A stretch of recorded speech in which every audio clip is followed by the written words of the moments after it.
All right. So the difference between fundamental and technical trading. So when you think about analyzing different methodologies for figuring out where an asset is going to go, there are two general concepts that people go through. People will do fundamental analysis or they'll do technical analysis. And those are the two common studies of what's going to work, how are we going to know which way this asset's going to go, and how are we going to make money from the financial markets.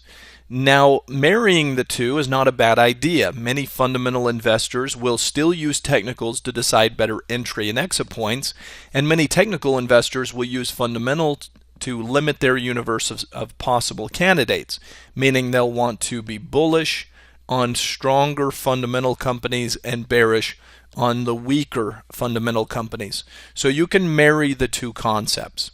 Now, when we look at this in terms of price action and how we utilize it, first, fundamentals really are a study of what the company is worth, what its intrinsic value is.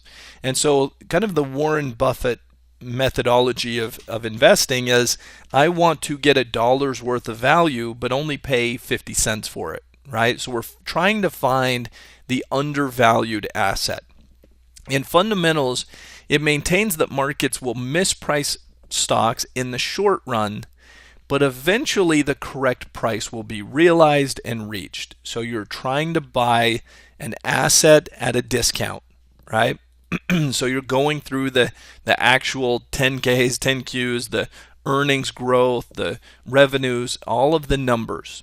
The goal is to trade the mispriced security and wait for the market to recognize its mistake and reprice the security correctly. In technical analysis, we're not so much worried about the intrinsic value of the business. We're going to say, you know what, all of those fundamental investors, they can squabble over all of that. And the truth is, some of the companies that seem like they're a tremendous value actually over time are proven to have been way overvalued. And sometimes the companies that you think are way overvalued are actually revolutionizing their industry, their business, and they are extremely undervalued. So fundamentals can be very difficult. What you think something should be worth is not always exactly the way it works out, right? A good example of that recently has been Amazon. Amazon in 2015 more than doubled in value. People have been calling Amazon overvalued for years, for decades, and the company just keeps reinventing itself, keeps growing, keeps expanding its business, becoming a massive retailer. And so things change over time where companies can grow into their PE multiples and things like that. So in technical analysis, we're saying, look, all of that information is priced into the stock. I don't know exactly what the fundamental value is, but I'm going to assume that other people are going to realize what something's worth. They're going to buy the undervalued. They're going to sell the overvalued. They're going to influence the stock in such a way where I can be on those trends anyway. Let me put it this way. Everyone that was wrong about Amazon, we're still able to make money. Why? Because they're shorting it thinking it's overvalued, and we don't really care. We just keep buying it because it's in an uptrend, and it's up over 100% in value in 2015.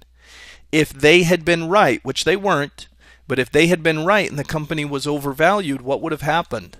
The stock price would have been in a downtrend, and we'd have been making money shorting the stock and playing it to the downside. So we basically say, look, as a technical trader, I'm not so much concerned about what other people's opinions are and what the fundamental value is. I can take advantage of it through supply and demand.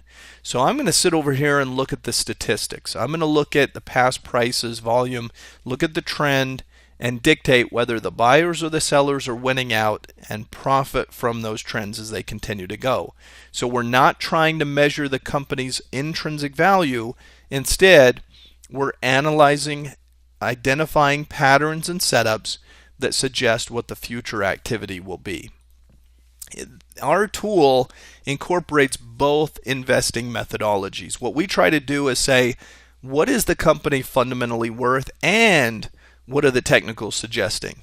If we can find great fundamental businesses and trade them while they're under demand, we're going to have much more success. And then if we can find the companies that are flawed and struggling and trade them while they're in downtrends, we're going to have much more informed investing decisions. We're going to better manage our risk, and we're going to be able to more easily make money without unnecessary risks.